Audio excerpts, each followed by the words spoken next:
뭐 아시는 분은 아시겠지만 USD의 시총이 1년 새 2배가 됐죠. 그래서 테더나 서클, USDC의 증가량을 앞섭니다. 이게 엄청난 겁니다. 엄청난 거. 1년 새에 2배가 됐다라고 하는 부분은 엄청난 성과를 보여주는 건데 이제 왜 그렇게 된 거냐. 요 기간 마찬가지로 지난해 8월 이후에 1년간 200%가 넘게 급증을 했습니다. 같은 기간에 테더는 39.5%, 2위인 USDC, 서클 USDC는 87%.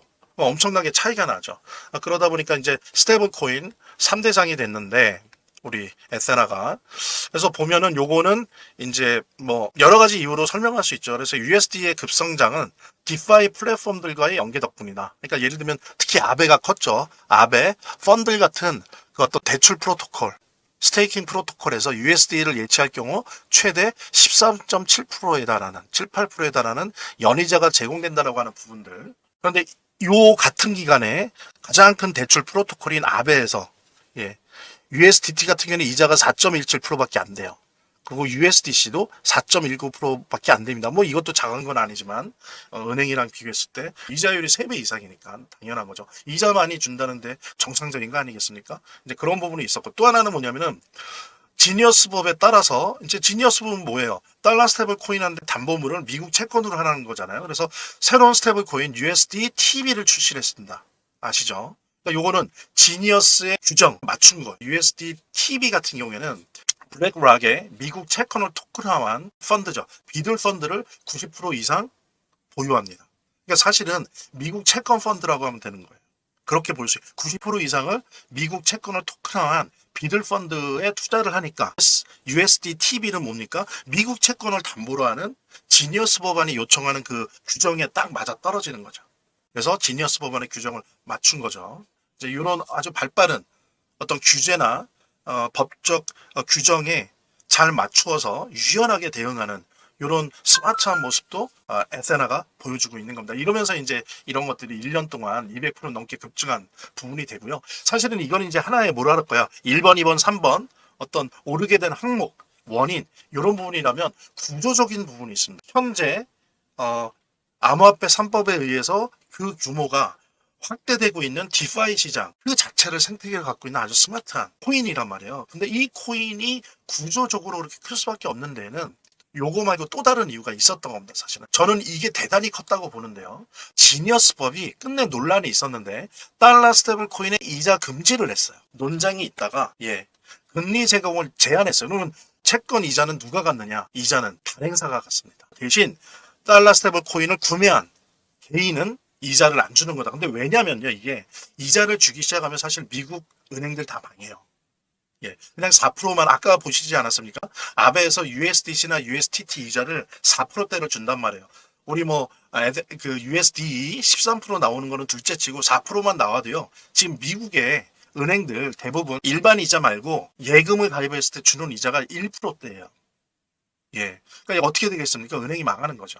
그런 부분이 있기 때문에 여러 가지 얘기 속에서 이제 최종 결론은 논란 끝에 달러 스테이블 코인의 어떤 규제를 정한 그 법안인 지니어스법에서 이자를 금지하는 것을 확정을 지은 거예요. 이러다 보니까 어떻습니까? 달러 스테이블 코인 그 자체로 수익형 암호화폐가 못 되는 거죠. 우리 에세나가 그냥 그 자체적으로 USD를 가지고 합성 달러 스테이블 코인 갖고 있고 수익형 토큰인 SUSD를 갖고 있고 또 채권을 담보로 한 USD TB를 갖고 있고 이렇게 디파이 생태계 자체를 한 몸에 품어하는 이런 우리 에세나가 이자금지법이 딱 확정되자마자 각광을 받을 수밖에 없었어요. 왜냐하면 아더에이스로 대표되는 기관 투자자들이 이 이자금지법이 결정된 다음에 대거 에세나로 돈이 몰려왔습니다. 이자금지법 결정된 다음에 지니어스법이 통과된 다음에 바로 30일 동안 엄청나게 많은 자금들, 기관 투자자 자금들이 에세나로 들어오면서 100억 달러를 넘어선 거예요. 100억 달러 넘기는데 무슨 1년이 걸린 게 아니에요. 30일 만에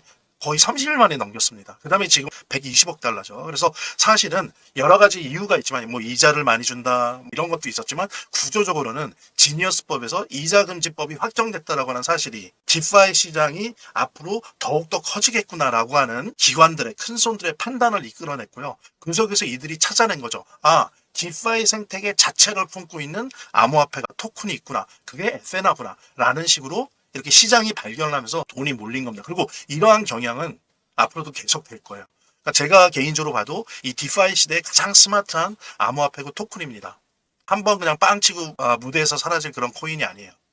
그래서 그런 부분들 우리가 왜 에테나가 이렇게 뜰 수밖에 없었는지, 그리고 앞으로도 중장기적으로 계속 뜰 수밖에 없는지라고 하는 부분은 바로 이런 구조적인 이유가 있었다라는 부분 여러분들과 함께 공유하면서 차트를 제대로 보는 것도 중요하고 또 거시경제 상황들을 보는 것도 중요하고 매우 중요하지만, 결국에는 사실은 이 모든 거를 무시하더라도 재단이 어떻게 하느냐가 사실은 이 암호화폐의 성패를 좌우하는 가장 큰 요소라고 하는 거를 우리가 모두 다 느낄 수 있는 거거든요. 그래서 제가 좀 과장을 하면, 오히려 암호화폐를 통해서 돈을 제대로 버는 사람들은 물론 차트도 보고 거시경제도 보고 하지만 가장 1차적으로 핵심적으로 보는 게 그 암호화폐를 발행한, 제작하고 있는, 공급하고 있는 재단의 정책과 재단의 상황들을 보거든요. 재단의 어떤 정책들만 봐도 우리들은 이 암호화폐 투자를 통해서 막대한 수익을 얻을 수가 있는 겁니다.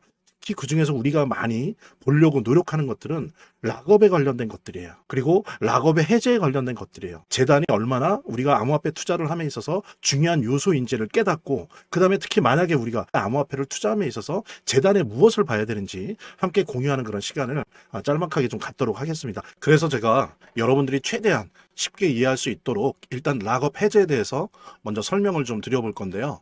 이제 락업 해제라고 하는 거는 투자자 보호 차원에서 초기 투자자들이 일정 기간 동안 매도할 수 없도록 물량을 잠가두는데, 이거를 풀어주어서 자유롭게 매도할 수 있게 해주는 걸 의미합니다. 그래서 통상적으로는 락업 해제 이후에는 대규모 물량이 시장에 풀리기 때문에 강력한 매도 압력으로 작용해서 가격이 급락하는 모습을 보여주게 되는 거죠. 그런데 우리가 이제 주목해야 될 점은 락업 해제 직전의 모습입니다. 락업 해제 후에는 대부분 급락이 오거든요. 그렇지만 그 전에는 대부분 가격의 급등이 연출되기 때문이죠. 왜냐하면 이제 세력들이 대량 매도를 하기 위해서는 가격이 올라가야지만 수익을 보고 매도할 수 있기 때문인데요.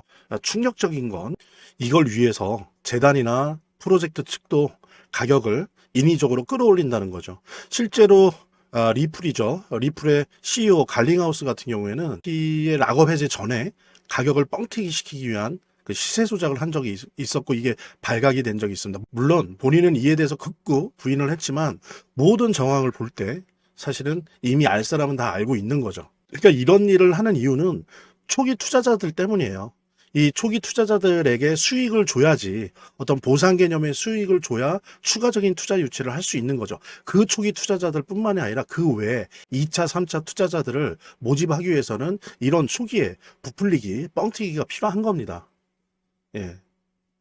그래서 락업 해제 전에 락업 일정에 맞추어서 매수 타점을 잡아내는 것이 매우 중요하게 대두되는 겁니다. 이 락업 해제 후에는 급등 후에 급락 패턴이 옵니다. 이제 그러기 때문에 락업 해제 전에 매수를 해야 되고, 락업 해제 후에는 이제 매도를 해야 되는 거죠. 이래야지 이제 엄청난 수익이 가능해지는 건데요. 제가 특정 경로를 통해서 이 재단 측의 어떤 락업 해제 일정을 입수를 했거든요. 예, 근데 이 해당 문서는 기밀 문서이기 때문에 일단 중요한 내용은 이렇게 제가 좀 모자이크 한 거 좀 양해 바라고요. 그러니까 이 문서에는 이제 재단 측의 락업 일정부터 물량, 목표가까지 모든 것이 나와 있습니다. 그래서 해당 일정에 맞춰서 상반기, 하반기 이렇게 나뉘어져 있는데, 해당 일정에 맞춰서 세력들은 가격을 끌어올리고 그 다음에 이제 매도를 하겠죠. 그래서 우리도 이 일정에 맞춰서 정확하게 매수 매도 타점을 잡아 나가면 엄청난 고수익을, 대박을 노려볼 수가 있게 되는 겁니다. 그래서 여기 나와 있는 제 개인 번호 010-2592-6921 010-2592-6921로 두 글자만 남겨놓으시면 제가 확인되는 대로 이 모자이크 없는 아까 보셨던 그 문서 원본이랑 그 다음에 이제 언제 어디서 얼마에 매수해야 되는지 그 시그널이 담겨 있는 문서를 직접 핸드폰으로 PDF 형태로 전달해 드리도록 하겠습니다. 그러니까 당연히 무료고요. 자, 오늘 영상은 이쯤에서 마무리하고요. 다음 시간에 더 좋은 영상으로 인사드리도록 하겠습니다. 감사합니다.